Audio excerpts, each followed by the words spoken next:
These are transcripts of thousands of trials.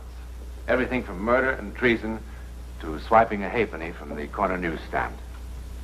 Out of such trials, over the past 1,000 years, has come that cornerstone of a free society. English law. English law. The essence of all that is solid, substantial, and practical. But what about this trial? It was held in the Assize Court here, in the County Glamorgan in South Wales not so long ago. Solid, substantial, practical? Yes, if you believe in ghosts. It all began here, in the village of Llandefni, which lies in a typical Welsh coal mining valley. The stone-built, slate-roofed cottages follow the contours of the dark hills. On Sunday mornings, the pit heads are silent. But up and down the valley, the chapels are in full throat.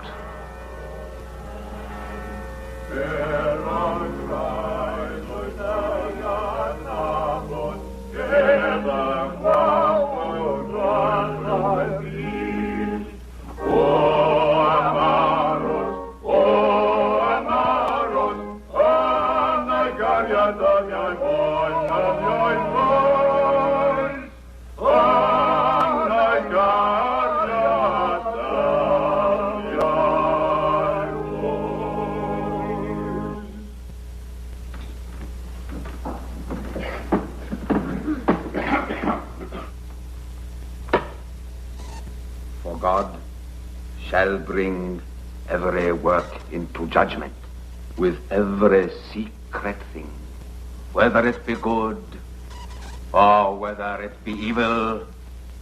Those words, brethren, were written many years ago in a land far distant from the land of our fathers. But do not delude yourselves. They are as true of latter-day Llandefni as they were of Sodom and Gomorrah. Oh, yes. Yes, indeed. There is a time for comfort. Oh, yes.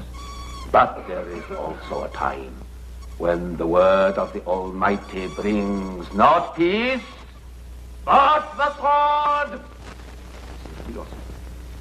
Are we not? As Dr. Evans was finishing his sermon, the town hall clock began to toll the hour of 12. It was 12 noon in the chapel. And of course it was also most certainly 12 noon a mile and a half away, where Police Constable Josh Jones was making the rounds.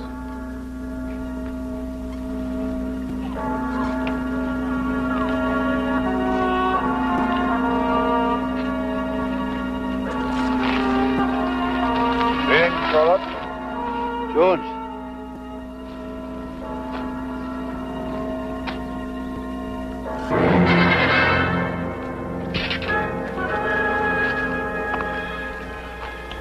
Jones, I want you to come with me.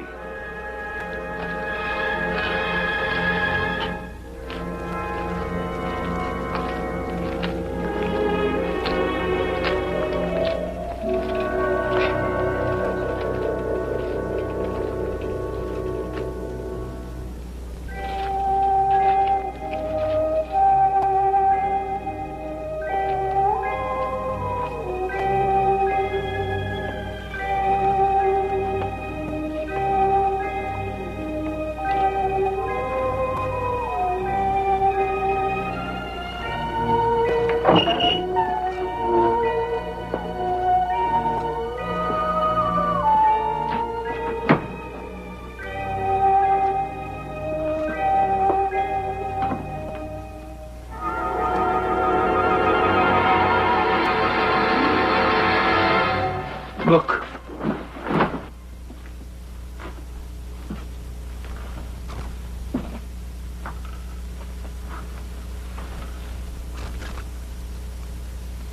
Rose Maddox Station.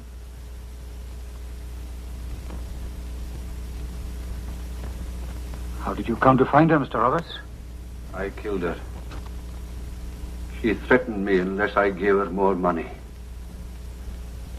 She threatened to write to my superiors in the bank in Cardiff to tell them about us. I'm sorry, Mr. Roberts. I must ask you for a statement. Inspector Pugh would want it in writing.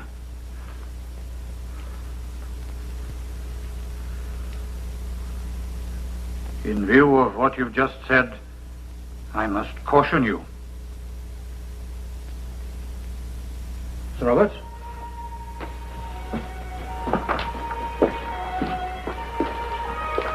Mr. Roberts?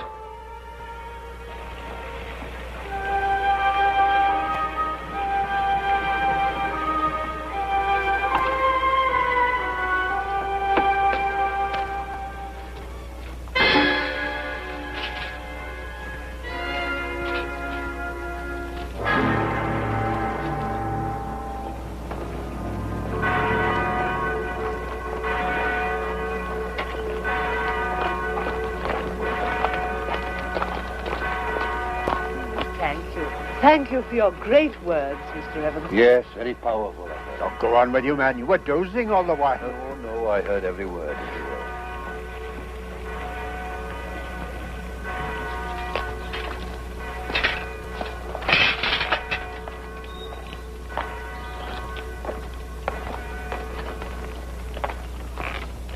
Are you all right, Windermere? Yes. How did you get away like that, Mr. Roberts? What are you talking about? Oh, you know what I'm talking about. Now, you better come along with me to the police station if you don't mind. Why? Joking or something, Jones? Now, if you don't mind. You gone mad? Now, are you coming? Have I got to take you? Don't be so ridiculous, man. Very well. Sorry about this, Mrs. Roberts. Dare you, man? All right, come along.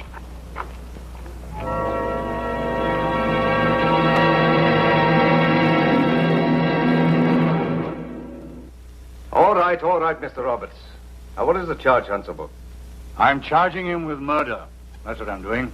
Man's out of his mind. You know you took me to the dead body and confessed to the murder. Man's out of his mind, Inspector. Where is the corpse, then? Llandevny warehouse. In the loft. Who is it? Rosie Maddox. Her throat's been cut.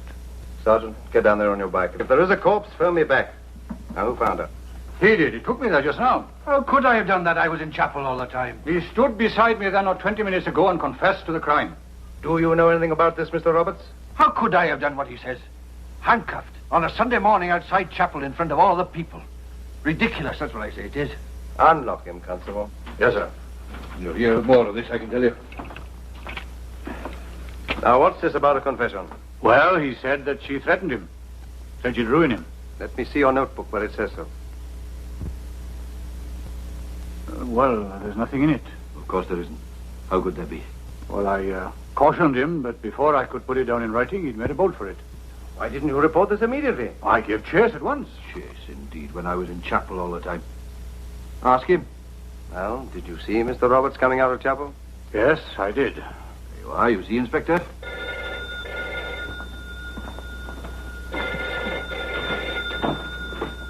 Inspector Pugh? Yes, Sergeant? There is. Well, telephone Dr. Prothero at the golf club and stay there till I come. Don't let anybody in. Don't touch anything.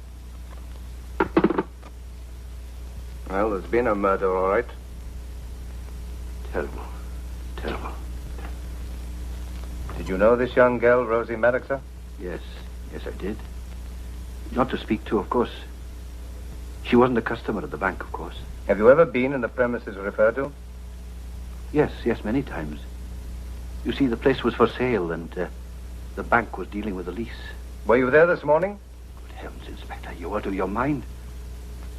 I was in chapel, I tell you.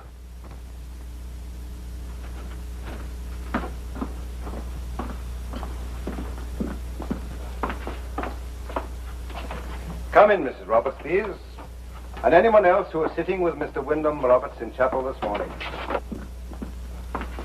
What is it, Wyn? What is all the fuss about? It's all right, Bach, don't worry. Gentlemen, there's been a murder. Murder? But who? I want you to tell me if Mr. Wyndham Roberts was sitting with you in chapel this morning. Why, yes, certainly. We sat together in the same pew. We always sit together for Jehovah. For the singing, see? Was Mr. Roberts there the whole time? Oh, yes, yes. We met outside before it started and went in together. He was in fine voice. Until he dozed off when the preacher was talking. There. I said so. Could he have slipped out without any of you noticing? Oh, no. He was sitting in the middle seat. I see. Thank you, gentlemen. I want you to show me exactly how you were sitting. Just bring that bench round there, Constable. No? You too, Mr. Roberts, please. I was on the end. Sure.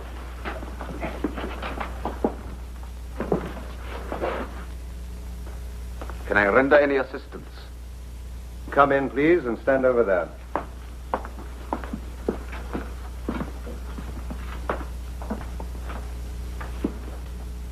Now, where were you sitting, Mrs. Roberts? Directly behind him. I see. And where were your wives? In the pew behind, of course. Now, could it have been possible for you not to have noticed Mr. Roberts coming or going? No, because the singer of the Certainly not. Certainly not. Most attentive they were throughout. Except for Mr. Roberts, who slept through most of it. I'm sorry about that, Doctor. Without any sin at all, he must be to sleep so innocently. So there can be no doubt at all that Mr. Roberts was there the whole time. None whatsoever. Thank you, gentlemen. You can go. You too, Mr. Roberts.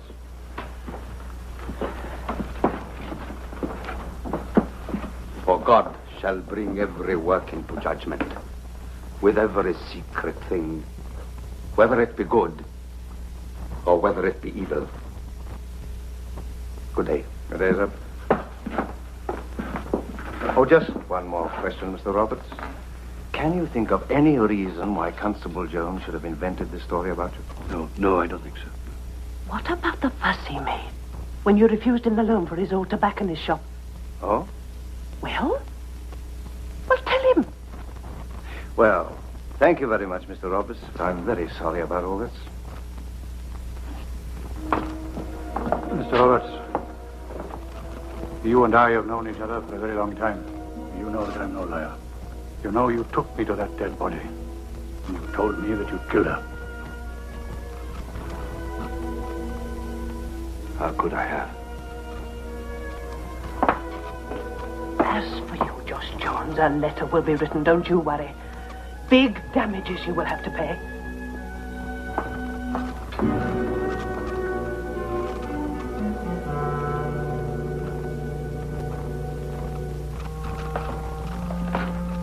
Josh, show me your hands.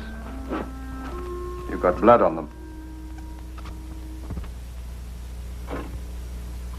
Just look at you.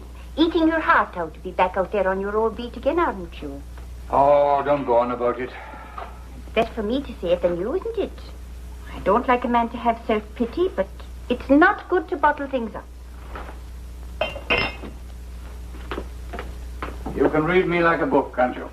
It's a good book.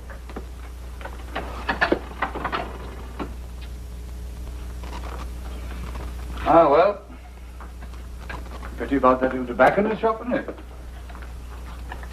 Much chance of a loan now. It's a good thing if you ask me. You'd only have smoked up all the profits. Funny how things change, isn't it, when you come to think of it? 25 years I've been peddling up and down this valley, and everyone my friends. Josh, I'd say, you may not have it in you to be a sergeant, but you've got 1,000 friends. And there's many a sergeant and an inspector would be glad to be able to say that. Well, look at it now. It's not only me that's suspended, it's my friends as well. Oh, I know they smile at me with their mouths when they see me, but then when I pass, they nod and murmur among themselves as if I was the murderer. Don't you get so down in the mouth, man. Sooner or later, they're bound to find the man who did it. It was Roberts. You believe me, don't you? You've never told me a lie in 24 years, Josh. Why should you lie to anyone else? Perhaps you never found me out. Ah, you know, it's a strange business. I don't know what to think. Gee, if you can't trust your senses, where are you? One thing is certain. Roberts never left the chapel. Jeffers, The greengrocer was asking only yesterday if we got a lawyer yet. Emily and Lisa Flandarcy are very good, she said. Yes. Anyone would think you were sorry for that P.C. Jones. One has to learn forgiveness. One has to learn to be merciful. No mercy showed to you or to that girl. Everybody's saying it. Say what? Who was it found the body? There was blood on him. And Mrs. Evans, the washing woman, saw him talking to the girl only the day before. Gossip it is, that's all. And I don't want to hear any of it. But it's you he tried to blame, to take the suspicion from himself. Be quiet, woman! What is it, Wyndham? Oh, it's only a tiny cut. I'll get some sticking plaster. What is it?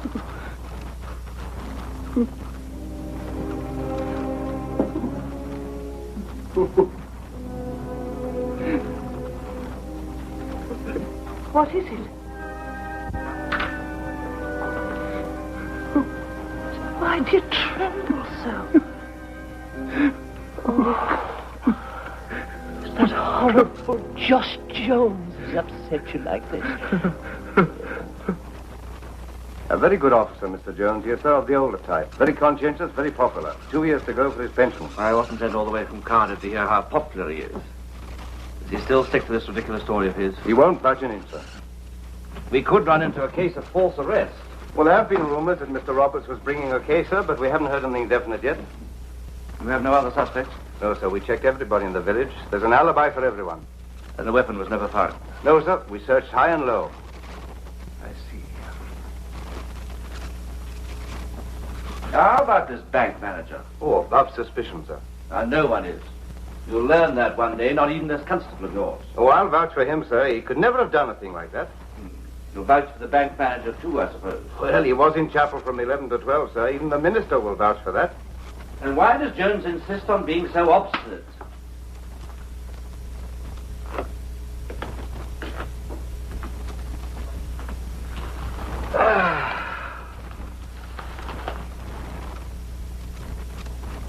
Josh, that's about the 12th time you've read that paper.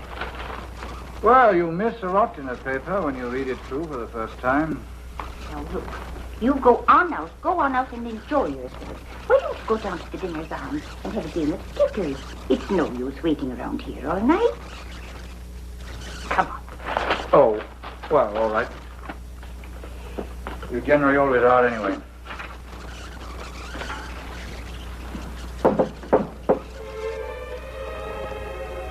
Come on. Looks like the end of the waiting.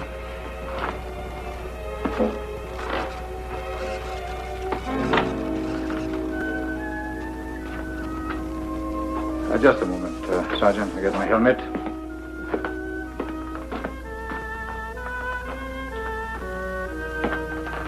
Josh. Good luck, Josh. Don't you let them make you back down, Josh. I won't.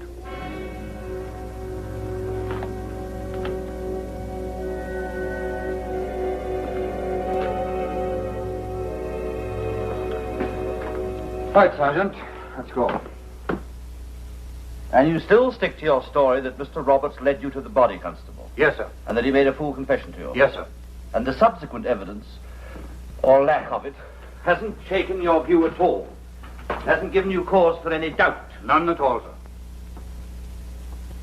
You do know what you're saying, huh? Yes, sir. I am saying that what I saw and heard is the truth. The whole truth and nothing but the truth, so help me God. And you won't admit the possibility of any error in your statement? No, sir. Even though there isn't a shred of evidence to connect Mr. Roberts with this crime? What do you expect me to do, sir? Say that I was mistaken? Say that I didn't see Mr. Roberts standing there, or hear him speak to me as close as he was standing to me now? So that you can send him a letter of apology from the chief constable of the county and brush it all under the carpet like a bit of dirt? I'm sorry, I don't mean to be disrespectful, but I won't do it. Then what do you suggest, Constable? Well, perhaps it would be best if I resign. I'm only worried if I do that, people will think that I was admitting to a mistake. I don't like to force your hand. But you're doing it all the same, is that it? Well, since you've made the suggestion of resignation, there need be no mention of the circumstances. Your pension will be payable, subject to a pro rata reduction for the last 2 years. I see. Resign with the pension or be kicked out without one. Is that it? I'm only trying to help you. I don't need any help to tell the truth. All I want to know, sir, is do you believe I'm telling the truth? I think you had an unfortunate hallucination. Well, in that case, sir, I'm not resigning. And the devil can take my pension. Well, Roberts. Evening, Mr. Roberts. Can I help you? I want you to come with me.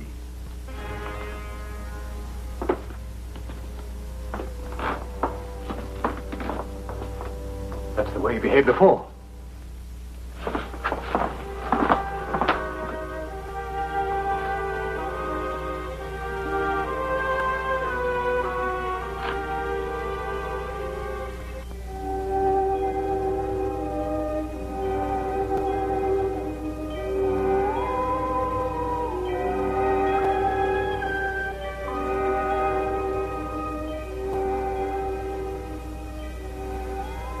Now am I to be believed?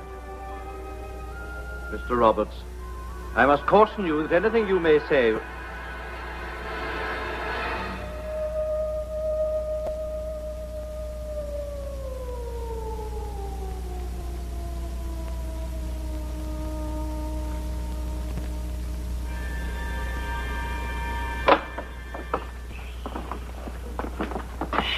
Don't waken him.